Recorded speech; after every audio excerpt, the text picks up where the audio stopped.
This is Pastor Justin Roberts for a summary on Yellowstone supervolcano, and I'm just going to start with the basics first of all, and then we'll move on. Here you can see discharge. This is the amount of water that is discharged from the area, so that in the form of steam. And this is the last reading here on the 18th of February that I took last week. And you can see a gradual increase since, around December time, which is right. Northern Hemisphere, mid-December is, our winter solstice. So, steam gradually increasing. I'm not quite sure if the atmosphere is getting warmer around Yellowstone or whether it's just climate. Gauge height, normal. Water temperature, you can see the big drop down for the winter time, but it's been milling around this area here. Now, this is a problem. In conductance, you can see that this graph, like all the others, was dropping down in the wintry time, and it kept low. Now, these are my readings that I keep every week. You can see the readings here every week. And what I do is I take readings from all the different stations, and with the ones that have a lot of numbers, I add them all up and then I divide them by themselves to get yourself an average number. Okay, but the conductance, there is only one station, so it is one number, 3-digit number. And as you can see, I've been recording this for since October last year, and you can see the readings there for yourself, going down, down. But when this hit, when I took this reading 557, I couldn't believe it, because what a jump from 438 to 557. Now, if you look at the graph, that is what happened. Now, here's this massive spike in the conductance is the ability to conduct electricity through it. So there was a massive conductance charge, so to speak. The Earth there was a big hit on which it could really transfer electrical energy, and we know from that transfer of electrical energy can come earthquakes as well. So I was like, whoa. And of course, it's a 3-digit number. I can't get it wrong, and there is no calculations on this one because there is only one station. So it's basically a like for like. So, I'm thinking, whoa. And so I backpedaled. I went back and looked at the station, and now I find this. As you can see here, the reading it's down to 549 now, but it was 557 last week when I took it. You see this peak here, funnily enough. Now, they're saying there was basically a slope all the way down until about 4th, 5th of January. They were saying that's when the gradually started to increase.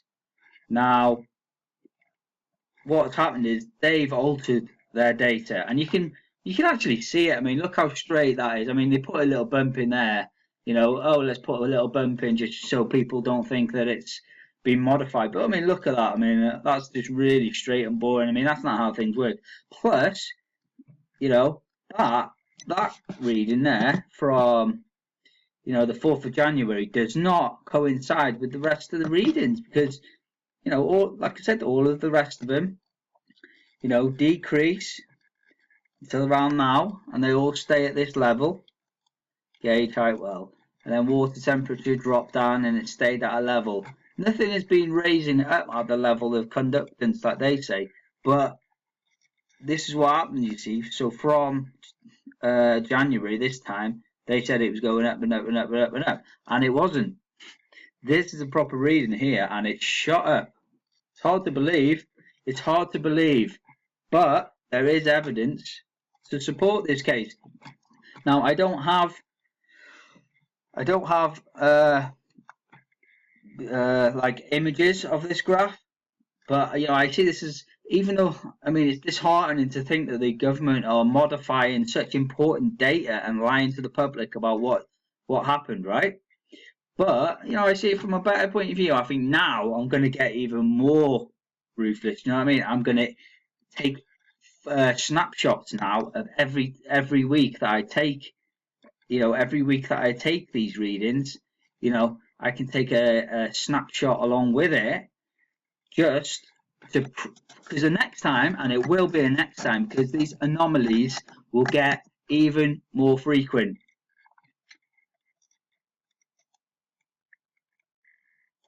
But during that last week, from the 13th until the 18th, we did have, a series. There was the Big Bear, California red alert earthquake and the swarm. That was on the 16th. There was also one on the same day. Yeah, here we go. There was also a red alert earthquake and a big swarm of earthquakes in the Big Pine area, of California. And on top of all this, remember what I was saying about conductance of energy through the earth will result in earthquakes. I'm going to take a quick peek now at the number of earthquakes, red alert earthquakes, which the reading I take every day, and we'll be able to see if during that time between the 13th and the 18th, where there was in fact bigger earthquake activity. So we can click here. We get trend line. So here's the 14th anyway on this line here. So after that, yeah, there was a big spike between the 13th, would have been that one then, or the 11th, 12th, and then we have this big spike here. Basically the numbers go from 8 and they shoot up to 12, and you can see this trend line here.